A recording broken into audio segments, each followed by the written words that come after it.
Good morning. Welcome to Awkwardly Awesome. My name's Regan, and I just have a couple things I'd like to share with you today.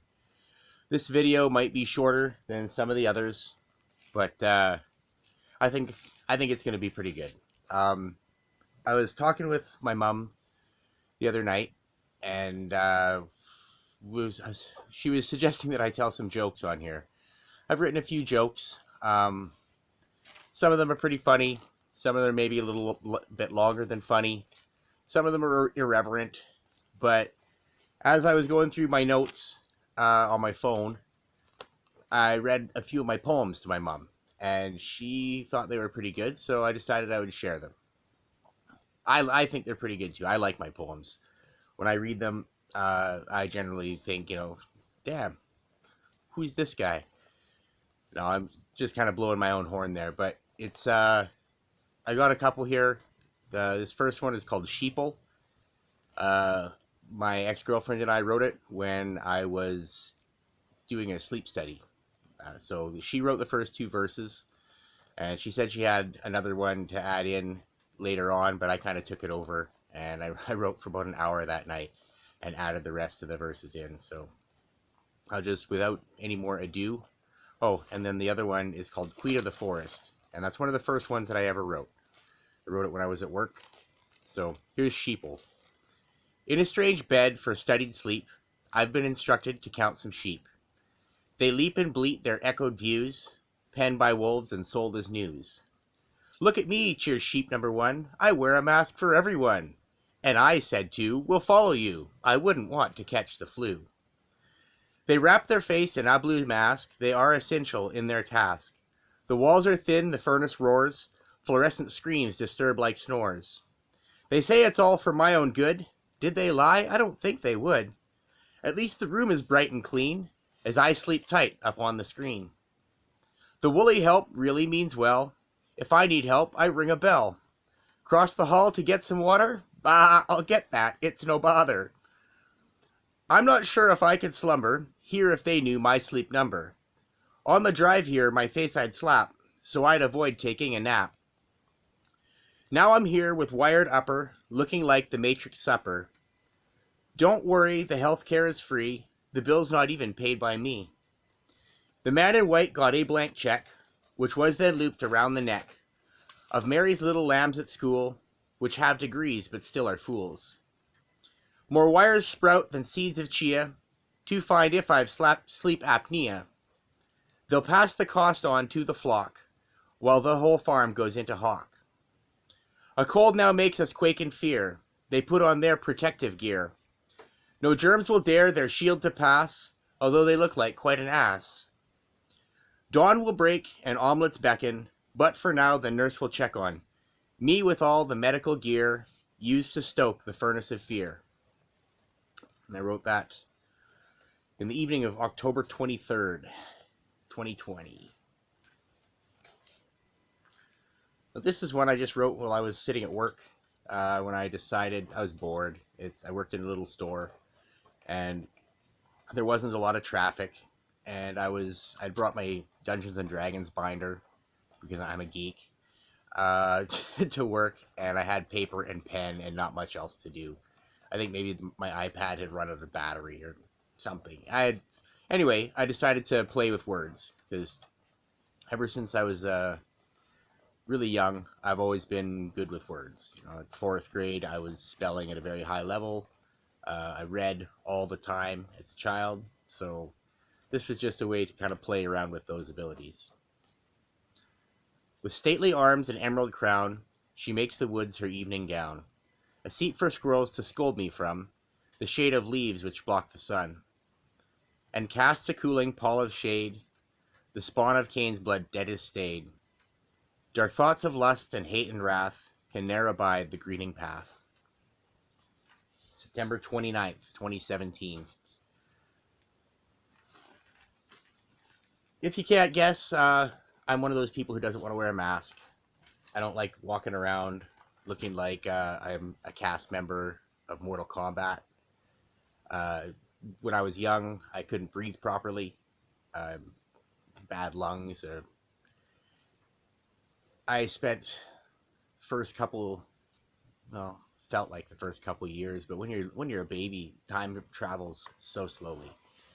So I spent what felt like an eternity sleeping in a croup tent, which is basically a shower curtain put over the top of your crib with a humidifier underneath it. So when I would sleep, everything was wet, and if you pull the blankets over your face, they would get damp, and I couldn't breathe.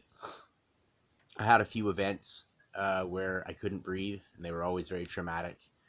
Um, One time, I very nearly died. I didn't breathe properly for 5 minutes, and by like not breathing properly, I mean like just like gasping, barely getting enough, not getting enough air to live. If it would have kept on, we lived an hour away from the hospital. If it would have just kept on, and Mom would have made it all the way to the hospital, I don't know. I definitely wouldn't have been conscious, and I probably would have been dead. So wearing the mask really, really bothers me. It's something that I can't get over. When I wear it, I can wear it for about 30 seconds. 30 seconds and my hands start to shake, and I have to sit down, and I can't function with it on. So yeah, that's where the angst against the mask comes in. The story behind the sheeple poem is I had to get a sleep study. After my heart attack, I was suffering from some weakness in my legs. It wasn't anything severe. Um, with the Canadian healthcare, I am still in the process of finding out what's wrong with my legs. I got an MRI 6 months after I complained about it, and now 6 months after that, I have a neurology appointment. So free healthcare, you get what you pay for. But I went in. My doctor suggested that I might have sleep apnea, and I went in to get that taken care of, and it was a shitty experience. I didn't like it at all. Um, where I live here, there is no 24-hour power. I turn my power on and off. I have lights right now, but they're all run by a 12-volt battery. So there's no electricity humming through the walls. You probably don't even notice it. If you have regular electricity in your house, there's like a constant hum going on around you. You probably never notice it until the power goes out, and then the house seems unnaturally quiet. And that's just the hum of the electricity in the walls. If you have fluorescent lights in your house, then that's another layer to that sound. Fluorescent lights give off this high-pitched squealing scream that if you're used to them, you can't really tell that it's there. But if you're not used to them, it's pretty obvious. Your furnace also makes a lot of noise. If you don't have one, you notice it. I burn wood for my heat, so my stove cracks and pops a little bit, and I got a little one of those heat activated fans on the top of it, which makes a little bit of noise, but it's nothing like a furnace, which kicks on and off and with a big fan to blow the hot air all the way around your house. So I didn't sleep well. Let's just jump to the chase. I'm not going to complain about everything. Well, I might. I had a little bit of time here. Uh, I'm, I didn't sleep well. For one thing, I'm a night owl. I'm up much of the night, every night. I often go to bed. Well, I almost always go to bed midnight or later. Yesterday I had a bit of a nap in the afternoon, so I ended up going to bed around 2:30, and then I was up at 7:30 this morning. And at that time, when I wrote the poem back in October, I was only sleeping about 4 hours a night. Go to bed at midnight, and I would be up by 4:30. So that night, I ended up showing up there. They wanted me to show up at 7:30, I think, and by 8 o'clock, they were like, "Okay, so time for your bed." And I was like, "No, I can't sleep now." They're like, "What do you mean you can't sleep?" Like, you can't sleep? I said, "No, I can sleep. I'll nod off here in just a few minutes. I can always go to sleep, but I will be awake by midnight, and then what?" They're like, "Well, just try to sleep." And I said, "No, I will not be able to sleep. I've been doing this. I've been struggling with this for weeks now." So they were very sure that I had sleep apnea, like without even testing me. They were like, "You've got sleep apnea." And long story short, it turns out that I suffer from a tiny little bit of sleep apnea, but not enough for them to treat. That might have just been because I complained so bitterly about the entire experience. I was It was really stressful to me because that was the first time that it got cold here in that winter. I think it got down to -20, which is about 0 degrees Fahrenheit. And I had my dogs at home. I had wanted to have the appointment 10 days earlier, 12 days earlier, around the 11th of October, because it was warm then. We had a really, really warm fall. We ended up, I think we had our last barbecue October 18th.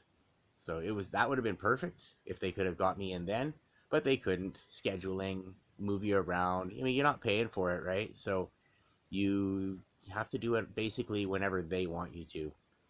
Um, it was very frustrating. I didn't like it.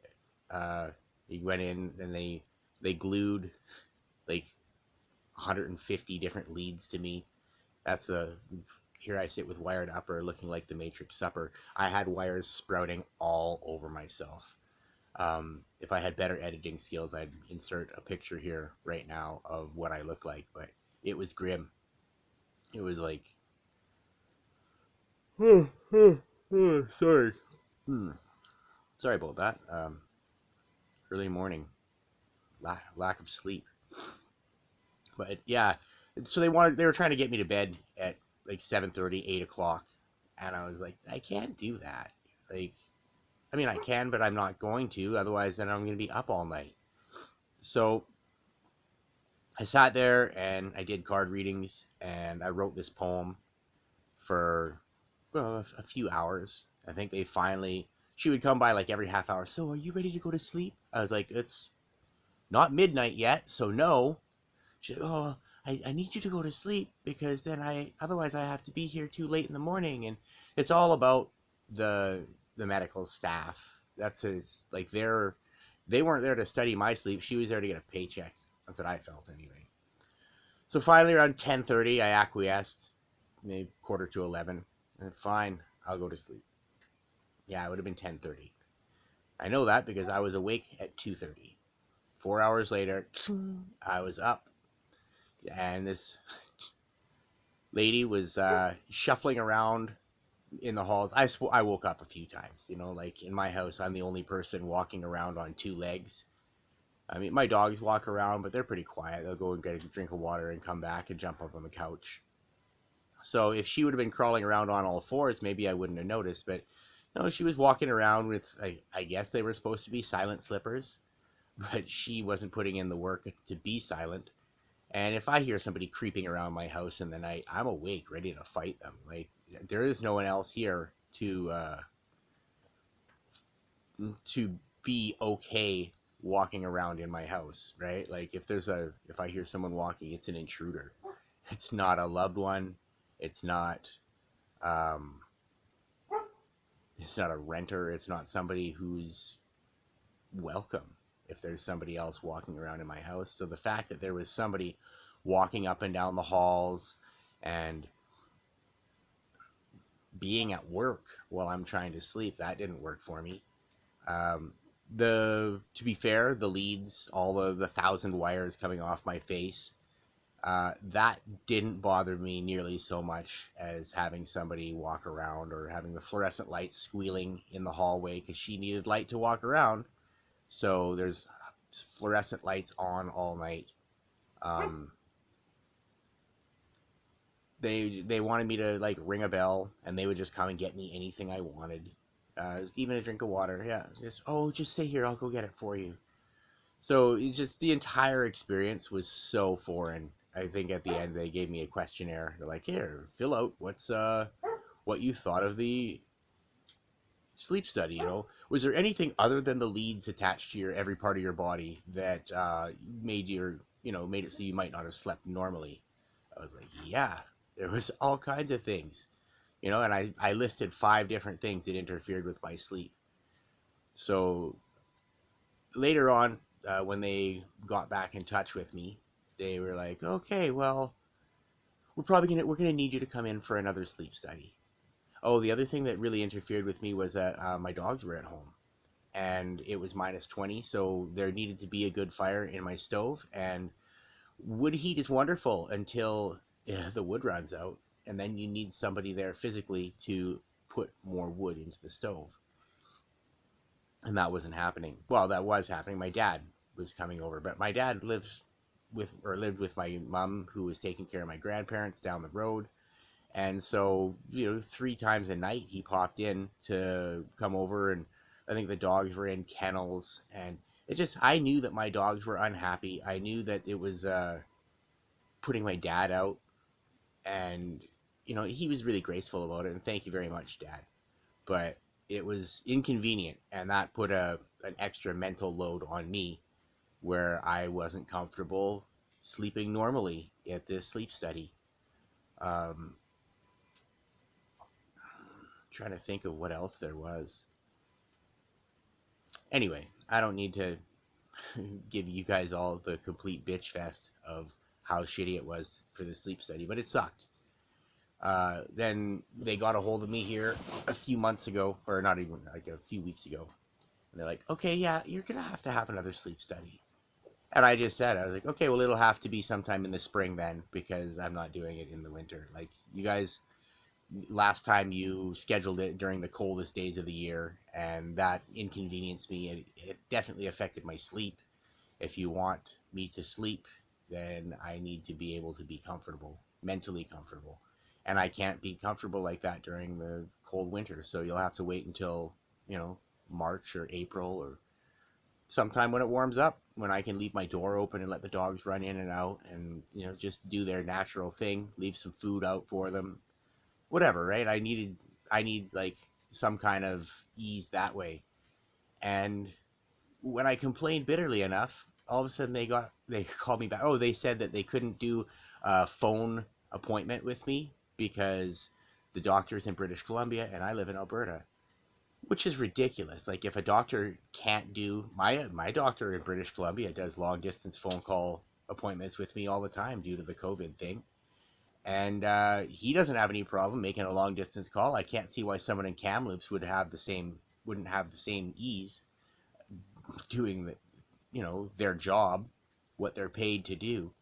But they just didn't want to talk to me. First, the lady phones and says, well, no, you have sleep apnea. You're going to need a CPAP machine. You're definitely going to need this. And I said, well, oh, like, does that take into account the fact that I've lost 60 pounds and that I've completely changed my life that way?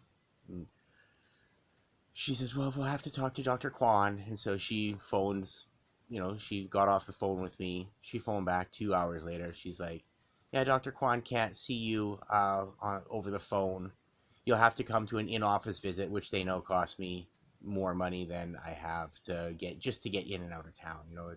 That's a big inconvenience. I end up spending a significant portion of my monthly income, significant to anybody else. I don't make much money, so they kind of put the screws to me there. They were like, oh, you'll have to come in for an appointment, and if and then we're going to want to give you another sleep study.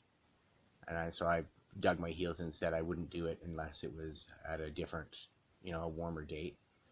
And all of a sudden she's like, okay, well, just let me check here. She gets off the phone, phones me back another hour later or half an hour later. She says, oh, actually, you don't need to come in for another sleep study. It turns out you don't have sleep apnea.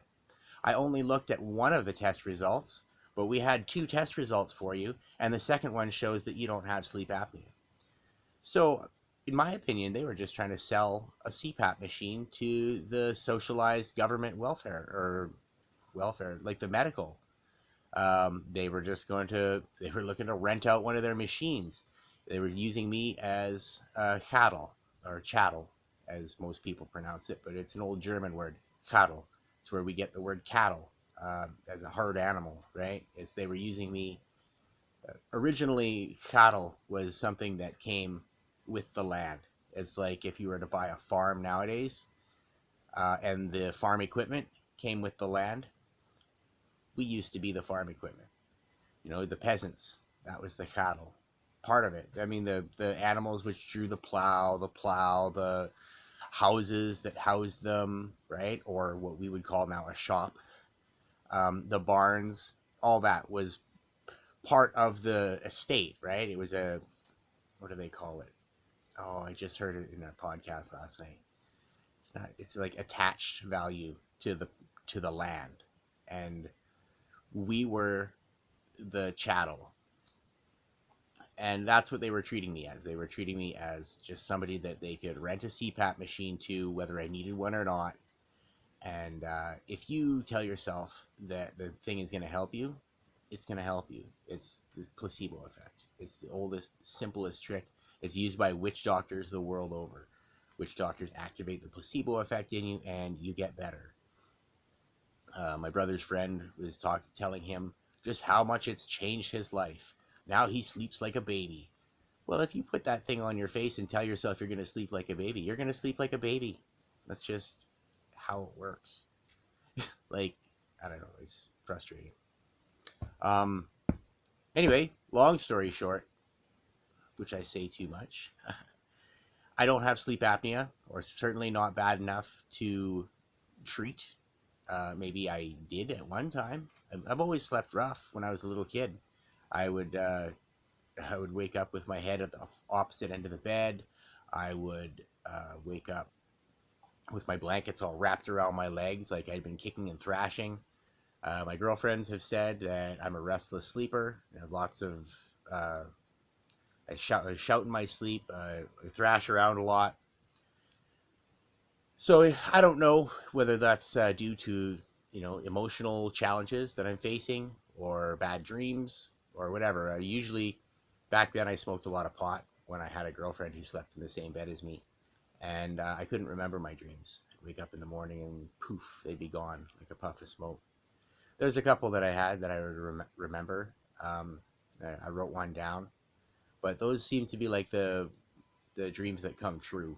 I have a couple of them now and then. I have a very strange dream, like waking up in a strange place and talking with strange people and engaging with them, and I will just like the part of me that's in the dream totally gets why they're there and understands everything, and then the part of me that's observing the dream, I call the part of me in the dream my dream self, and then I call the other part my present self. That part, the present self, is just along for the ride and is like, okay, who's that? Why are you here? Where are we? There's a lot of questions when I have those dreams, but I do have them. I had quite a few of them while I was smoking pot. They're the ones that are strong enough that I can remember after the fact. Even now, I can pull up the most recent one that I had, and I can see all the details. In fact, as I don't smoke pot, those details come back sharper and sharper. So now I've been, I think a month without any cannabis at all. I smoked a joint a while ago, but I don't need to anymore. I don't. And since I've stopped smoking cannabis, I found that my need for any kind of mental health help has gone down sharply as well. So I'm not saying smoking pot makes you crazy or gives you mental health problems, but I think that it, I kind of think it did for me. I think it aggravated something within me. And maybe I needed to use it at the time when I started using it. I know I got a lot of certain relief from different challenges that I was facing, but I ended up taking it too far, because sometimes I do that. And it ended up being its own problem, I guess. So yeah, now I don't smoke any pot. I could at any time. I got a bag of pot sitting over, because I still like pot. It makes things seem significant, and it's like a highlighter for different events. But it also makes you not remember them much. Last time I smoked pot, I made a point of doing something productive, and I listened to a Crow 777 episode on commercial and maritime law, and they got a great speaker on there who was going through how we went from being free men and women to being cattle and chattel, and wards of the state, which as soon as you sign the government papers, you end up as a ward of the state. Like SIN number, driver's license, any of those. If you need any of those papers to live your life, they have got you into an agreement, just like Homer signed in The Simpsons, the Movementarian episode, the one where they went and lived on the lima bean farm with the leader. The Movementarians, you had to sign over all of your property to them, which would be considered, in the government terms, it would be considered registering. You had to register all your property with the Movementarians, and then they technically owned everything that you had. And I mean, they didn't even do the thing that the government does, where you get to have possession of your property. They just took your property completely and used it for their own good. And they never explained that in The Simpsons, how they actually, got back their house and all of their stuff. But that's where the government gets their collateral for the national debt. Is you are the collateral, and the taxes that you pay essentially go to pay the insurance policies that they've taken out on you, because that they need to have some kind of way of generating value from us, and so they insure our lives, just like that family that put the poison in the pixie sticks at Halloween. They insured their children, and then they killed them so that they made sure that they get the return back. The government plays a longer game than that. They insure us, and then they borrow money against the eventual insurance payout. And then they get us to pay tax, which pays the premiums on the multiple insurance policies that they've taken on us. And they do that on every piece of registered property. Your home, your car, your boat, and your children.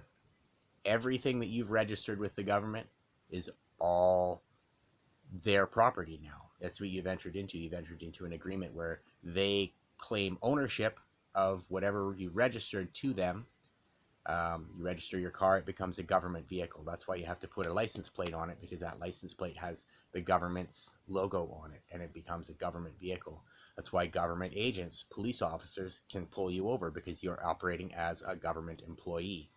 And the laws that they have, the corporate, I'm going into this way too deep, the corporate and maritime laws that they have for you only apply to government employees. And by signing up with the Human Resources Department of your home country, like my SIN card says, or it would be SSN in the States, but my SIN card here in Canada, social insurance number, says Human Resources Department of Canada. The Human Resources Department, that's for employees.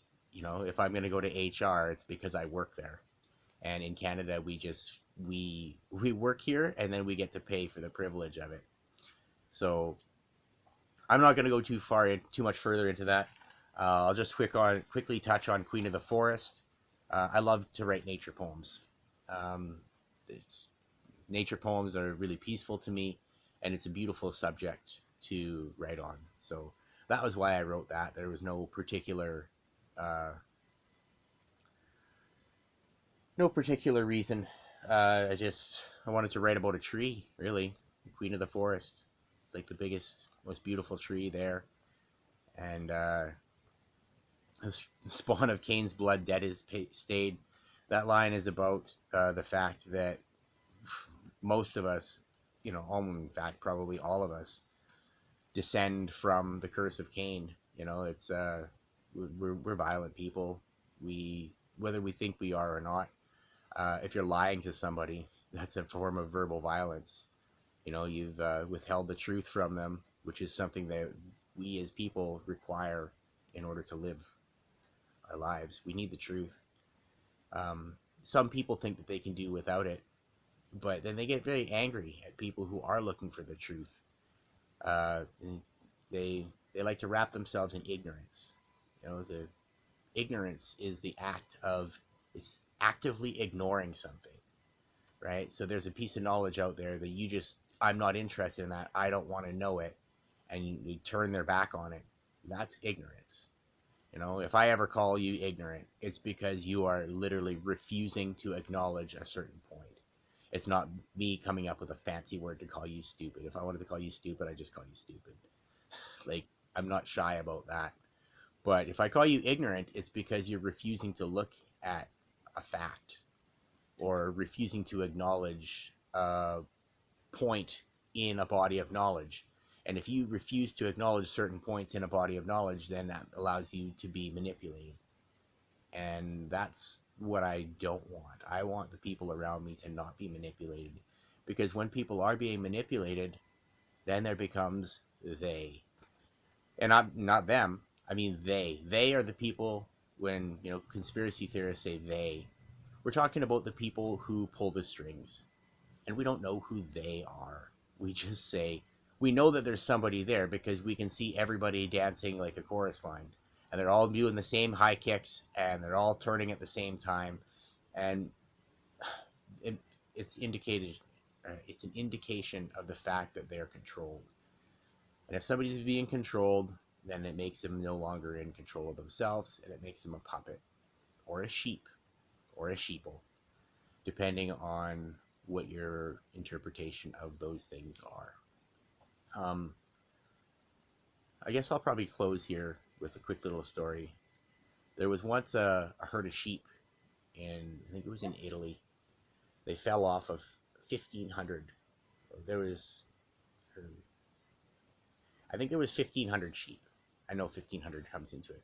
1,500 sheep. One of them ran off the edge of a cliff. All the rest of the herd dove off the cliff to follow that one sheep. Now, the first sheep definitely died. It fell hundreds of feet, and or 100 feet, whatever. It was a long drop, and they smashed on the rocks below. And the one that came second, they also smashed. And the first, well, essentially the first 600 sheep fell to the rocks and died. And the last 1,900 landed on a pile of wool and broken bodies, and they were fine. Now, people would say, well, I just hope I'm one of the sheep at the back of the herd. Ha ha ha ha ha ha. One of my good friends said that just the other night and thought she was rather clever about it. The problem is, those sheep at the back of the herd didn't learn anything. And the next time some idiot goes and dives off the edge of the cliff, they might not be at the back of the herd. So keep your head up. Keep your eyes open. Don't ignore anything. You know, people say ignorance is bliss, but there's a story attached to that as well, which I could sit here and tell you stories all day. I love to talk, but I'm just going to let that one sit. You can look it up. It has to do with an assassination and a doctor not doing the right thing. Ignorance is bliss. Ignorance is not bliss. Ignorance is being foolish. Ignorance is refusing to accept responsibility for yourself. Ignorance is hoping that somebody else picks up the bill for your karmic actions. And then people who are ignorant, the end result is they always end up confused. What? Why is this happening? I don't get it. Well, it's because you ignored certain important points.